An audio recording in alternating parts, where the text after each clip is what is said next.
الشيطان الرجيم بسم الله الرحمن الرحيم الحمد لله المالك الملك تؤتي الملك من تشاء وتنزع الملك ممن تشاء وتعز من تشاء وتذل من تشاء بيدك الخير انك على كل شيء قدير وتولج الليل في النهار وتولج النهار في الليل وتخرج الحي من الميت وتخرج الميت من الحي وترزق من تشاء بغير حساب. عزیزان محترم، بزرگوں، نوجوانوں، شہ نشین پر قائدین تحریک، السلام علیکم ورحمۃ اللہ وبرکاتہ. آج کا یہ جلسہ مجلس بچاؤ تحریک کے زیر اہتمام جلسے ملی بیداری کے عنوان سے منعقد کیا گیا. اس کا منشا و مقصد یہی ہے کہ ملت کے شعور کو بیدار کیا جائے، نہ کہ کسی کی کسی کے خلاف میں یا کسی کے تعلق سے حسیر خانی کی جائے، بلکہ حالات سے باخبر کرنا تحریک کا نصب العین ہے. انقلابات زمانے میں ووٹ پڑ رہے ہیں، ساری دنیا کے اوپر آپ نظر دوڑاتے ہیں. شام کے اندر دیکھیے کہ وہاں کی عوام وہاں کے 40-50 سال کی حکمران خاندان کے خلاف احتجاج منظم کر رہے ہیں. تو کہیں انڈیا کے اندر کرنل غدافی کے خلاف کے اندر احتجاج منعقد کیا جا رہا ہے، تو کہیں جو ہے نا مصر کے اندر انقلاب برپا ہو رہا ہے، تو کہیں جو ہے سیریا میں، تو کہیں یمن کے اندر انقلاب برپا ہو رہا ہے، تو کہیں ہندوستان کی سرزمین کے اوپر بنگال کے اندر بنگال کی 35 سے 40 سال کمیونسٹوں کی حکومت کا خاتمہ ہوا. وہاں ترنمول کانگریس کی محمدائے جو ہے براجمان ہوتی ہے. اتر پردیش کے اندر جہاں پر کانگریس کا جو ہے راج تھا، وہاں پر جو ہے نا ایک مایاوتی نام کی کم ذات کی خاتون جو ہے نا پکی وزیر اعلیٰ بنی ہوئی ہے. اسی طریقے سے ہندوستان کے چپے چپے کے اندر انقلابات رونما ہو رہے ہیں. لیکن اے مسلمانوں، خاص طور سے پرانے شہر کے مسلمانوں، یہ سوچو کہ انقلابات کیوں ہو رہے ہیں، آخر وجہ کیا ہے، اور پرانے شہر میں کیوں انقلاب برپا نہیں ہو رہا ہے. آپ کو تحریک باقری مسجد کی شہادت کے بعد سے امان اللہ خان کی جماعت قائم کی گئی، اور اس کے بعد آپ کے سموئی کو جھنجھوڑنے کی کوشش کی گئی، اور آپ کو حقائق سے واقف کرنے کے لیے ہزاروں جیسے تحریک نے منعقد کیے. اور آج بھی جو ہے نا آپ کے درمیان میں آپ کے شعور کو بیدار کرنے کے لیے، خاص طور سے پرانے شہر کے اندر مسلمانوں کے شعور کو بیدار کرنا زندگی کا مقصد ہے. بتاؤ، ہم صلاح الدین اویسی کے افراد خاندان سے کوئی ہمارا ذاتی جھگڑا نہیں ہے، کوئی زمین جائیداد کا جھگڑا نہیں ہے. صلاح الدین کے افراد خاندان سے کوئی ہمارا جو ہے نا بیٹا بیٹی کے لین دین کا مسئلہ نہیں ہے. مسئلہ اگر ہے، ان سے اختلاف ہے، تو یہ ملت کے ہزاروں کروڑ روپے کو اپنی ذاتی جائیداد میں تبدیل کر کے ملت کے ہاتھ میں کچھ کھو دے دیا ہے. ملت کے لیے کوئی تعلیم کے میدان میں کام نہیں کیا جاتا، نہ کوئی اسلامک یونیورسٹی ہمارے بچوں کو تعلیم کے لیے قائم نہیں کی جاتی. یہ دارالسلام جس نے قائم کیا، یہ دارالسلام کو قائم کرنے والے حضرت قائد ملت گلے رہنا جلیب خان قمر الدین خان کا باپ تھا. خان قمر الدین خان دارالسلام کو بیچنے کے لیے اعلان کرے تو مارواڑیوں نے اس کا دام لگانا شروع کیا. وہ قائد ملت گئے اور جا کر مسلمانوں کے لیے ایک مرکز سیاسی کی ضرورت کو محسوس کیا. اللہ کے مسلمان بچوں کو دینی تعلیم و تربیت دینے کے لیے ہاسٹل کے طور پر اس کو استعمال کرنے کے لیے کہا کہ خان قمر الدین خان کو کہا کہ خان صاحب یہ جائیداد ہم کو چاہیے. تو خان قمر الدین خان نے کہا فاضل خان صاحب اس کے لیے جو ہے پیسے کی ضرورت ہے. قائد ملت نے عوام کے سامنے چندے کا اعلان کیا تو عوام نے چندہ اٹھانا نہیں دیا. تو حضرت قائد ملت رحمٰ کی اہلیہ محترمہ نے اپنے زیورات اپنے شوہر کی چوری میں لا دیا. ملت کے لیے مرکز کو خریدنے کے لیے قائد ملت نے اس زیورات کو اپنی اہلیہ کے بیچ کر وہ چندے کے پیسے سے دارالسلام کو خریدا. اپنے نام پہ نہیں رکھا بلکہ ملت کے نام پہ دیوا کر دیا. یہ وہ لوگ ہیں جو اوساط حیدرآباد آئے اور اپنے آپ کو حضرت اویسی کرنی سے جو ہے نا اپنے نام کو منسوخ کر لیا. حضرت اویسی سر بھی جو ہے نا عاشق رسول تھے، آپ نے سرکار کی محبت میں بے شمار جو ہے نا مظاہرے کیے، کبھی شادی نہیں کیا، آپ کی کوئی نسل نہیں ہے، تو پھر یہ اویسی کرنی کے خاندان سے کیسے ہوتے ہیں؟ یہی جو ہے نا بہت بڑا جھوٹ ہے، یہ تو اوسا کے رہنے والے اویسی ہیں۔ اور آپ بات کریں کہ اپنے آپ کو اویسی کے نام سے منسوخ کر لیا، قوم کو گمراہ کرتے رہے، تو آج بات یہی ہے کہ یہ خاندان جو ہے ملت کی ہزاروں کروڑ روپئے کے اثاثوں پہ قابض ہیں، اور آج آ کر ملت کی دعائی جھوٹے وعدہ کرنا۔ تاریخ گواہ ہے کہ فساد اور فتنے کی بنیاد کیا ہوتی ہے، میں آپ کو بتانا چاہتا ہوں۔ فساد اور فتنے کی بنیاد یہ جھگڑا کیوں ہوتا ہے؟ کمزور کے وجود میں طاقتور کے جسم میں پھیلی پیدا کر دیتی ہے، اور جہاں طاقتور اور کمزور ہوتے ہیں، جہاں توازن برابر نہیں ہوتا، وہاں پر فساد اور فتنہ ہوتا ہے۔ اے مسلمانوں، اگر تم توازن قائم کر لیں گے، تم بھی طاقتور بن جائیں گے، ایک رد عمل کرتے ہوئے سیاسی طاقت پیدا کریں گے ان کے مقابلے کے اندر، تو پھر یہ فساد اور فتنہ اور حق پنکھیاں نہیں ہوگی۔ بات کے اندر بات ماجرا کیسے ہوا؟ یہی محمد پہلوان اس وقت اچھے تھے جب امان اللہ خان کی مخالفت میں اکبر الدین اویسی کی تائید میں الیکشن کی کیمپیننگ کر رہے تھے حلقے چندرائن گٹے میں، جب جا کے محمد پہلوان کے فارم ہاؤس میں بیٹھ کے بکرے کھایا۔ یہ تمام تصاویر ہیں یہاں پر بتائے جا رہے ہیں۔ محمد پہلوان کے ساتھ جو ہے اکبر الدین اویسی ہے، صلاح الدین کے ساتھ تصاویر، یہ محمد پہلوان اور صلاح الدین اویسی جب اچھے تھے محمد پہلوان، دیکھو مسلمانوں صلاح الدین کے ساتھ تصویر ہے۔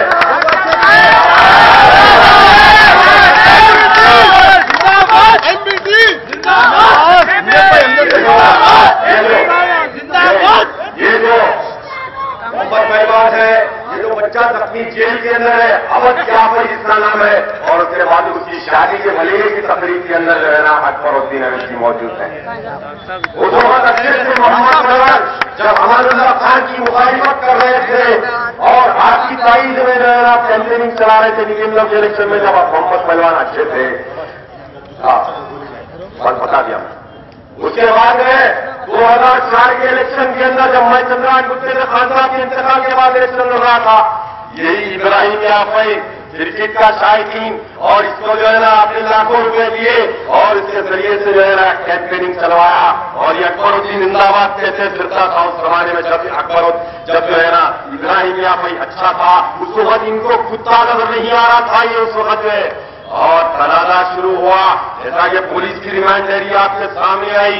محمد پہلوان ایک شریف انسان ہے، وہ کبھی بھی جو ہے نا زمین کے اوپر قبضے نہیں کیا، بلکہ وہ فوج کی طرف پیسہ لے کر زمین خریدتا ہے، اور خرید کے بعد میں پلاٹنگ کیا ہے اس میں جو ہے، اور محمد پہلوان کی زمین وہ خریدنے کے لیے آنکھ بند کر کے جا کر بغیر ریلیگیشن کی زمین ہے سمجھ کے خریدا کرتا تھا، اور اسی طریقے سے جب MLA بنے پہلا معاملہ کہا ہوا چندرائن گٹے کے اندر آئین کی مل تھی، آئین کی مل کے لیے محمد پہلوان نے سونے کے لیے بات کیا ان مارواڑیوں سے، تو اسد الدین نے جو ہے عابد و شاہنواز کے ذریعے سے مارواڑی سے جو ہے اور عابد و شاہنواز کو ڈیلنگ کروایا۔ محمد پہلوان اس وقت برہم ہوئے مارواڑی میں، تو محمد پہلوان کو لے جا کر چندرائن گٹا PS میں 2 دن جو ہے نا بٹھا دیا تھا حق کے جو گواہ ہے یہ لوگ کئی معاملات کے، اور اس کے بعد جو ہے نا کئی اور معاملات ہوئے۔ بنڈا گڑے کے اندر نواز شمس علی خان کی جائیداد ہے 350 ایکڑ میں، جس میں بنڈا گڑا قائم ہے، وہاں کی کچھ زمین کے اوپر ایک چنتا کنٹا کے MLA اسماعیل صاحب جس کا تعلق قادیانی فرقے سے ہے، ان کے بیٹوں نے وہ زمین کا جو ہے نا معاملہ کیا تھا، اور اس کے بعد جو ہے یہ زمین کی ڈیلنگ محمد پہلوان نے کیا، کچھ ریڈیو سے ان کی جو ہے زمین کی ڈیلنگ کیا، اور ان کا مطالبہ یہ تھا کہ ہمارا حصہ 40% ہونا چاہیے، ہم کو اتنا ہونا چاہیے، نہیں تو تم کاروبار نہیں کریں گے۔ بڑا سمجھایا محمد پہلوان نے، اور اکبر کے گھر میں اسد کی موجودگی میں کئی بار جو ہے نا بیٹھکیں ہوئی، اس وقت جو ہے نا اکبر جو ہے نا بڑے غرور اور تکبر سے جو ہے نا محمد پہلوان نے کہا کہ ہم جس کو چاہتے ہیں اپنے سر کا تاج بناتے ہیں، جس کو چاہتے ہیں اپنے چپل میں جو ہے نا پہن کے اس کی ذریعے سیکھ کر دیتے ہیں۔ وہاں پر اختلافات پیدا ہوئے، کے بعد کیا ہوا 2009 میں الیکشن آئے، وہاں کتنی بڑی تحریک کی اس وہاں کتنی کے اندر تھی، اور چندرائن گٹے سے تحریک کا امیدوار تھا۔ محمد پہلوان چاہتے ہیں یا نہیں چاہتے اس تحریک کا ساتھ دینا تھا، انہوں نے دیا۔ 2 سال کا عرصہ ہو گیا، الیکشن ہونے کے بعد ہی شاید 3 یا 4 وقت میں نے ملاقات کیا کسی دعوت میں محمد پہلوان سے۔ آج قوم کو گمراہ کیا جا رہا ہے، قوم کے سامنے کیا کہا جا رہا ہے، سازش میں تحریک کے قائدین ہے۔ دیکھو ووٹ گیری کے اوپر وہ الیکشن کا جو ہے نا نامینیشن کے جلوس کو باہر جو ہے نا بتا کر قوم کو گمراہ کرنے کی کوشش کی جا رہی ہے۔ یہ سزا محمد پہلوان نہیں کر سکتا، اس کے پیچھے تحریک کے قائدین ہے، اس کے پیچھے سیاست کے ایڈیٹر ہے، اس کے پیچھے خان خان ہے، کر کے بھاگ گیا انہیں۔ اس انداز کے واقعے کیا مسلمانوں کی قیادت کو گوارا دیتا ہے؟ میں پوچھنا چاہتا ہوں۔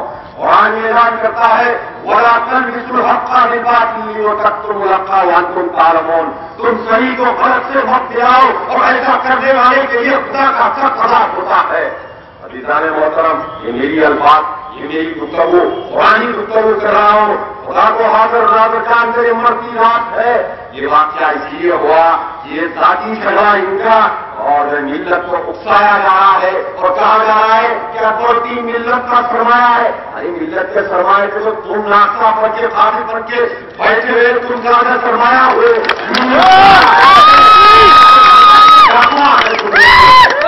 آج تقریریں کر کے کہا جا رہا ہے وہ بیچارہ بچہ ابراہیم یعقوب کی تو کوئی داخل صحیح نہیں ہو رہی ہے، پولیس بھی اس تعلق سے کوئی مقدمہ درج نہیں کیا ابھی تک۔ یہ مقدمہ چاہے تم اپنی دفاع میں فائر کرو یا کچھ بھی کرو، موت تو واقع ہوئی نہ اس بچے کی، ایک مسلمانوں کی قیادت کا دعویٰ کرنے والوں کے ہاتھ میں جو ہے اس کے خلاف پولیس کا کام تھا کہ 302 کے تحت مقدمہ دائر کر دیں اور اس کے تعلق سے پولیس کی ذمہ داری تھی، 2 بچے زخمی ہو گئے، آج ان کو دواخانے صحیح علاج بھی نہیں کروا کے ان کو جو ہے وہی بیماری کے عالم ایک بچے کو پیخانے کی جگہ تھیلی لگا دیا گیا ہے، پیٹ کی طرف پیخانہ کی جگہ سے پیخانہ نہیں، آپریشن کر کے اس کے پلیاں پھٹ گئے بچے کو، یہاں پر ایک بیگ ہے اس کو کراس نہیں بولتے میڈیکل ٹرمینالوجی ہے، وہی بیگ کے سامنے جیل کے اندر پڑ رہا ہے، کوئی اس کا فرصہ یہاں نہیں۔ ارے مسلمانوں کی قیادت ایسی نہیں ہوتی میرے بھائی۔ ارے مخالف جب حضرت علی کے اوپر عبد الرحمان کے مسلم نے حملہ کیا، آپ شدید زخمی ہو گئے، جب آپ کو چونکا پیارا پیش کیا گیا تو حضرت علی نے پوچھا میرے ساتھی کو بھوکا ہے وہ کھانا کھلائے یا نہیں کھلائے؟ پہلے اس کو کھانا کیوں کہتے ہیں؟ حضرت علی نے کہا یہ درد اسلام دیتا ہے، نہ کہ جو ہے شہید کے تعلق سے اخبار سیاست نے ابراہیم یعقوب کو شہید لکھا تو آپ نے کہا تم نے کیسا شہید لکھا، بلکہ علماء کی موجودگی میں اسٹیج سے مخاطب کرتے رہے اور علماء کو چیلنج کیا کہ بتاؤ یہ ابراہیم یعقوب جو مرا ہے کیسے شہید ہوتا ہے۔ علماء جو خیر امت کے منصب پر فائز ہوتے ہیں، جو قوم کو گمراہی سے بچانا ان کی ذمہ داری ہوتی ہے، کسی عالم میں اتنی ضرورت نہیں ہوئی یہ ابراہیم یعقوب شہید ہوتا ہے تو آپ پوچھیں گے ابراہیم یعقوب شہید کیسا ہوتا ہے؟ تو حدیث کی روشنی کے اندر میں آپ کو بتانا چاہتا ہوں، یہ ابن ترمذی داؤد کی حدیث شریف ہے، حضرت عمرو بن زید بن نوفل جو نبی کریم صلی اللہ علیہ وسلم کے سرسائے کرام میں سے ہے، جس کو جنت کی بشارت دے دی گئی تھی، آپ نے فرمایا میں نے نبی کریم صلی اللہ علیہ وسلم سے کہتے ہوئے سنا ہے کہ جو اپنے مال کی حفاظت کرتے ہوئے مارا جاتا ہے وہ شہید ہوتا ہے۔ دوسرا جو ہے اپنے دین کی حفاظت کرتے ہوئے مارا جاتا ہے وہ شہید ہوتا ہے۔ تیسرا جو اپنے خاندان کی دفاع کرتے ہوئے مارا جاتا ہے وہ شہید ہوتا ہے۔ اور چوتھا جو اپنی جان بچاتے ہوئے مر جاتا ہے وہ شہید ہوتا ہے۔ ایک حدیث شریف اٹھاؤ ابن ترمذی اور داؤد کو دیکھو کہ آپ کو پتا چلے گا، تو شہید کے اقسام میں نے بتا دیے۔